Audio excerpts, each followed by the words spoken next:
Bienvenue sur Afrique Sport pour ce numéro des rumeurs du Mercato. Nous débutons avec le dossier Bouna Sarr. Selon les informations de TZ, le défenseur français voudrait poursuivre sa carrière du côté de l'Allianz Arena afin de gagner sa place dans l'effectif.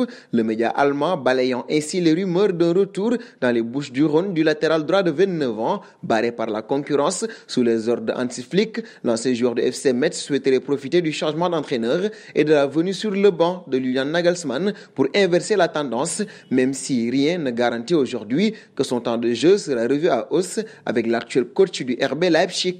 Et de Bouna Sarr, nous passons à Lautaro Martinez, annoncé proche de prolonger. L'international argentin n'a toujours rien signé avec l'Inter de Milan. Selon les dernières informations de Tuttosport, les dirigeants madrilènes auraient un plan pour tenter d'attirer le joueur des Nerazzurri sans payer d'indemnité de transfert. Pour commencer, ces derniers seraient prêts à renoncer aux 32 millions d'euros qu'ils doivent encore percevoir du transfert d'Achraf Hakimi, puis ils envisageraient d'envoyer l'attaquant serbe Luka Jovic chez les interistes. Est-ce une proposition suffisante pour les nouveaux champions d'Italie? C'est à voir.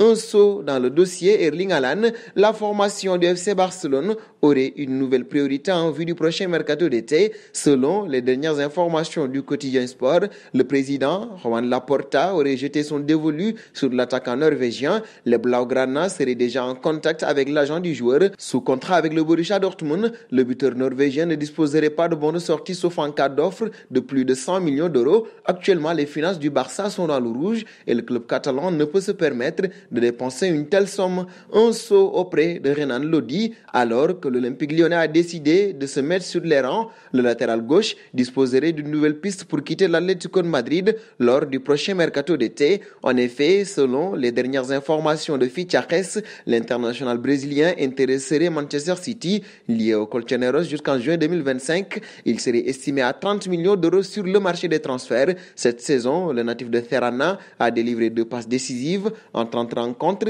toutes compétitions confondues. Et de Lodi, nous passons à N'Golo Kanté, sous contrat jusqu'en juin 2023 avec Chelsea. Le milieu de terrain tricolore sait déjà où il jouera la saison prochaine. En effet, l'international français, âgé de 30 ans et très apprécié par son entraîneur Thomas Tuchel, n'aurait aucune intention de quitter la formation londonienne durant ce mercato d'été. Une bonne nouvelle pour les Blues et une mauvaise nouvelle pour tous les prétendants du joueur tels que le Paris Saint-Germain, l'Inter de Milan ou encore le Real de Madrid. Cette saison, le champion du monde 2018 a disputé 45 rencontres, toutes compétitions confondues. Il a délivré 3 passes décisives. Nous terminerons avec Kylian Mbappé. Le Français n'a toujours pas donné une réponse au PSG, une tendance qui a été confirmée par plusieurs sources, avec Leonardo qui semble d'ailleurs déjà chercher un possible remplaçant à Kylian Mbappé. Téléfoot a notamment évoqué Mohamed Salah qui est lié à Liverpool jusqu'en 2023. En Espagne, on ne semble avoir aucun doute. Kylian Mbappé quittera le Paris Saint-Germain.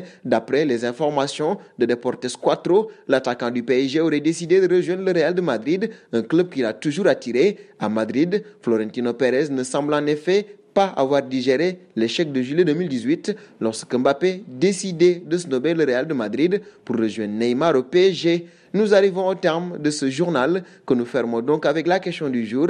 Quel serait le meilleur choix pour Kylian Mbappé? Vos réponses seront attendues en commentaire. En attendant, n'hésitez pas à vous abonner sur Afrique Sport pour ne rien manquer des informations mercato.